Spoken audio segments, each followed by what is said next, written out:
segment 4. Man. Yeah, I love it. You know, the show day to me is like concert day. It's fast and furious. It's almost like the concert is coming up. I wake up in the morning. I'm like ready to go. I can't wait. I'm just looking. I'm like, man, I get to the studio. Very unmillennial. I'm here an hour early. And I'm here an hour early, making sure, and I clean everything, and I'm usually just sitting here waiting for everyone else to show up on some Facebook Live videos. Yeah, I'm just doing all that stuff. I want to talk about something that we talked about last week, or I don't know when Andine Rose on. I think she was on last week. Can't even remember. She was on last week. Talked about something when it comes to business, about saying no. About when you're a brand new business and you're a brand new entity, you tend to say yes to everything because you're in survival mode, and you really, and what I've learned from doing that, because I didn't want to upset anybody, I didn't want to make anybody mad, what did I learn? That I pigeonholed myself, I stereotyped myself, and I spent more energy trying to make people happy. And I even made the quote that I say no now more than I say yes, and I'm more successful than I've ever been. Yeah. When I used to say yes all the time, I was never successful. And I want you to think about that. Give me your opinion on, when you say yes, I'll do it for free, I'll do it for the exposure, and then all you are is exhausted and broke. Go. Yeah, I think that is a benchmarker of success, when you can be selective, when you can say no. And I think it's tremendously important in order to move out of what holds us back in every area of life, which is fear. Yeah. We say yes in business when we're starting out because we are afraid of what happens if we don't. And if we don't take it. You have to work on it. It still happens to me. I literally go along with things thinking, I'm not going to really ruffle the feathers here. It still happens to me. So, but I will tell you, when you get to the point where you know, if you continue to do that, if you continue to say, yes, I'll do this, and you know that you don't have the time, you don't have the energy, you have to spend time on monetizing, you have to make this work. You can't do it when you're going to spend the next 3 months on a platform and a program, on a campaign that you know is not going to yield any food to pay your bills. It drags you down.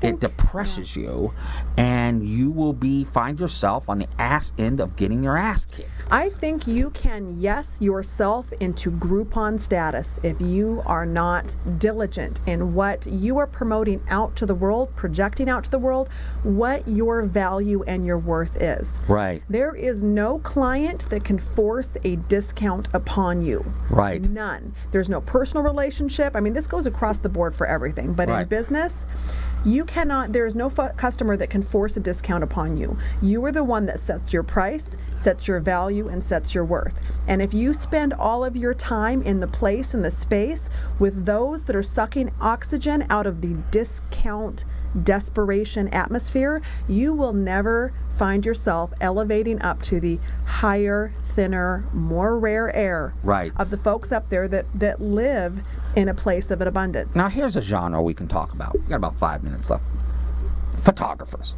Yes. Let's talk about photographers. Perfect. Yeah. You literally have, I know all the photographers are trying to get to a position where you don't even go talk to them unless you're going to have to pay them.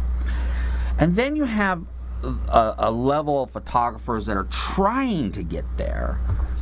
They're great, but they can't seem to get there. And I tend to think, and I may be wrong, that it all has to do with name brand, I know you guys just did a photo shoot with a photographer that is very well known and very respected. And when you go to that studio, you saying, hey, let me give you some exposure and a case of beer.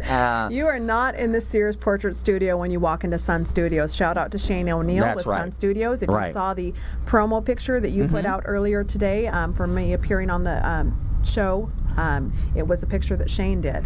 Now, I think photographers are a great example of the dilemma that you have for exposure versus revenue. Right. Any of the creative, my heart goes out to any of you creatives out there, you entrepreneurs out there that are providing a service, especially a creative service, that a lot of us A-type driven corporate personalities don't understand and don't respect. But I don't want to spend a minute allowing you to take any time to whine and cry and be like, oh my gosh, they don't respect me. I would never walk into the dentist and say, hey, fix my tooth. And if I like what you did, I'm going to give you exposure among my friends. Right. And maybe they'll come to see you for the tooth. I would never do that to a dentist. How dare they try and do it to me?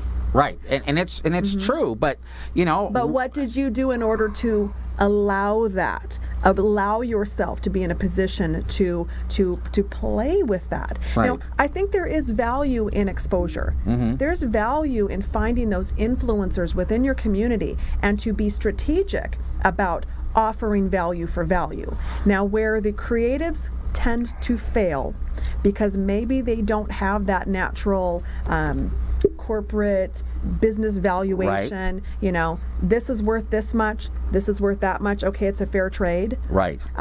You don't maybe quite get that instinctually, and it's something that you need to work on. But you need to, before you discount your product or do something for trade, make sure that there's value there.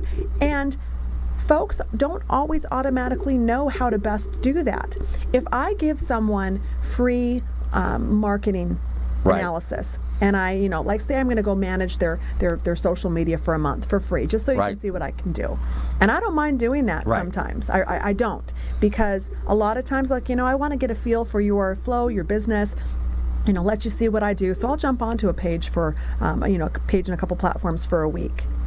But I know what the value is, and I know how to guide my clients to be able to pay me back in kind in return for that.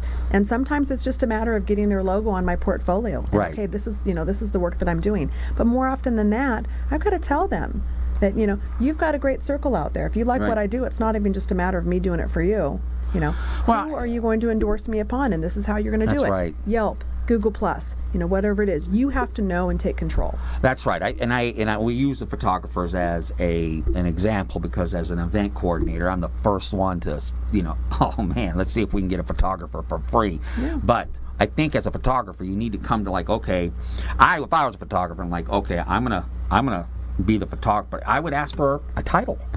I would say I'm the official photographer of the Danny Vegas Live platform, and I'm exclusive, and I get to watermark all these pictures, and don't be afraid to ask this to me, I want my travel paid for, okay? I may not be asking my standard rate, but I want you to pay for my gas to get there, and I want you to pay for my drinks, okay? I think that's fair, but I think you need to stick with that platform for a while. What's for value for you? And if you give that photographer that title, where is the photographer asking you, where is that title going to be promoted out and announced? And how often are you going to do that? How much love are you going to put it onto your Facebook page? Yes, I will. Are you going to put the logo out onto your email blast and blast it out to 10,000 of your closest friends? You're going to come on my show? Yes, you will. Absolutely. Yeah. But you have to, as that photographer making that deal, you have to be the one to not be afraid to say, Danny, I would be happy to do that because your events are hot. You've built up a name and a brand, and that's value. There's value in doing that. That's right. There might not be value for doing it the guy that just started. That's right. Right?